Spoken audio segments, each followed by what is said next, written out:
Hi guys, ഗലിബ്രോന്നോട് channel എല്ലാവർക്കും സ്വാഗതം. Big Boss Malayalam season 7 12th week എവിഷനിലേക്ക് വോട്ടിംഗ് അവസാനിക്കും. ഇനി 1 മണിക്കൂർ മാത്രമേ അവശേഷിക്കുന്നുള്ളൂ. നമ്മളിന്ന് വ്യാഴാഴ്ച രാത്രി 11 മണി വരെയുള്ള ഒഫീഷ്യൽ വോട്ടിംഗ് സ്റ്റാറ്റസുമായിട്ടാണ് എത്തിയിരിക്കുന്നത്. നാളെയാണ് നമ്മുടെ ലാലേട്ടൻ്റെ ഷൂട്ട് നടക്കുന്നത്. അതുകൊണ്ട് തന്നെ ഇന്ന് രാത്രിയോടെ ഹോട്ട്സ്റ്റാറിലെ വോട്ടിംഗ് സ്ലോട്ട് എല്ലാം ക്ലോസ്ഡ് ആവും. അതിനുള്ളിൽ തന്നെ നിങ്ങളുടെ ഇഷ്ട മത്സരാർത്ഥി ആരാണോ അവർക്ക് വേണ്ടിയിട്ട് ഹോട്ട്സ്റ്റാർ കയറി തന്നെ വോട്ട് ചെയ്യുക. കാരണം ലാസ്റ്റ് നിൽക്കുന്ന സാബുമോനും അക്ബറൊക്കെ ഇഞ്ചോടിഞ്ച് മത്സരമാണ് നടത്തിക്കൊണ്ടിരിക്കുന്നത്. വളരെ ചെറിയൊരു വോട്ടിൻ്റെ വ്യത്യാസത്തിൽ മാത്രമാണ് പിന്നിലും മുന്നിലുമായിരിക്കുന്നത്. ഏതായാലും വരും മണിക്കൂറുകളിലെ ഫൈനൽ വോട്ടിംഗ് റിസൾട്ടിനായിട്ട് നമ്മുടെ ചാനൽ സന്ദർശിക്കുക. അതോടൊപ്പം നാളത്തെ ലാലേട്ടൻ്റെ ഷൂട്ട് കഴിയുമ്പോഴുള്ള എവിക്ഷൻ പ്രോസസ്സിൻ്റെ ഡീറ്റെയിൽസിനായിട്ട് നമ്മുടെ ചാനൽ സന്ദർശിച്ച് സബ്സ്ക്രൈബ് ചെയ്യുക. അതോടൊപ്പം വീഡിയോ ഇഷ്ടപ്പെടുന്നെങ്കിൽ ലൈക്ക് ചെയ്യുക, ഹൈപ്പ് ചെയ്യാനും മറക്കരുത്. ഇന്ന് രാത്രി 11 മണി വോട്ടിംഗ് സെറ്റിൽ 1ാം പൊസിഷൻ അനുമോൾ തിരിച്ചു കയറി വന്നിരിക്കുകയാണ്. അനീഷിൻ്റെ കയ്യിൽ നിന്ന് വീണ്ടും 1ാം പൊസിഷൻ തിരിച്ചു പിടിച്ചിരിക്കുകയാണ്. വളരെ ചെറിയൊരു വോട്ടിൻ്റെ ലീഡിലാണ് അനുമോൾ വീണ്ടും 1ാം പൊസിഷനിലേക്ക് കയറി വന്നിരിക്കുന്നത്.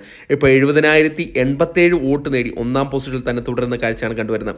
2ാം പൊസിഷനിൽ അനീഷ് തള്ളപ്പെടുകയാണ് ചെയ്തിരുന്നത്. പക്ഷേ അനീഷ് തള്ളപ്പെട്ടെങ്കിലും വളരെ ചെറിയൊരു വോട്ടിൻ്റെ വ്യത്യാസത്തിലാണ് തൻ്റെ 1ാം പൊസിഷൻ നഷ്ടപ്പെട്ട് 2ാം പൊസിഷനിലേക്ക് വീണുപോയിരിക്കുന്നത്. ഇപ്പോൾ 69,973 വോട്ട് നേടി 2ാം പൊസിഷനിൽ തുടരുന്ന കാഴ്ചയാണ് കണ്ടുവരുന്നത്.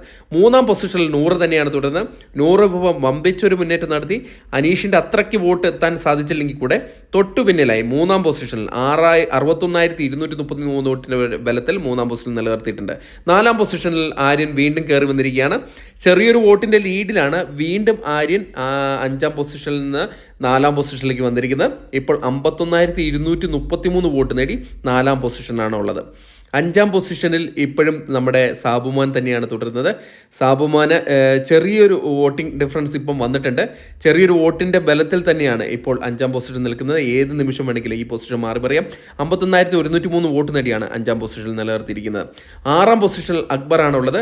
അക്ബറിന് ഇപ്പോൾ ചെറിയൊരു മുന്നേറ്റം കണ്ടുവരുന്നുണ്ട്. സാബുമാനായിട്ട് വളരെ ഒരു 100 വോട്ടിൻ്റെ വ്യത്യാസം മാത്രമേ ഉള്ളൂ. അതുകൊണ്ട് തന്നെ വരും മണിക്കൂറിലെ വോട്ടിംഗ് വളരെ നിർണായകമാണ്. അതിനായിട്ട് നമുക്ക് കാത്തിരിക്കുക. ഇപ്പോൾ 40,900 വോട്ട് നേടി 6ാം പൊസിഷനാണ്. 7ാം പൊസിഷനിൽ നെവിൻ തന്നെയാണ് തുടരുന്നത്. നെവിൻ ഇത്തവണ പുറത്തു പോകുന്നത് തന്നെയാണ് പ്രതീക്ഷിക്കുന്നത്. വേറെ അത്ഭുതങ്ങളൊന്നും നടന്നില്ലെങ്കിൽ നെവിൻ ആയിരിക്കും ഇത്തവണ പുറത്തു പോകുന്നത്. 46,590 വോട്ട് നേടി ഡേഞ്ചർ സോണിലായിട്ടുള്ള 7ാം പൊസിഷനിലാണ് തുടരുന്നത്.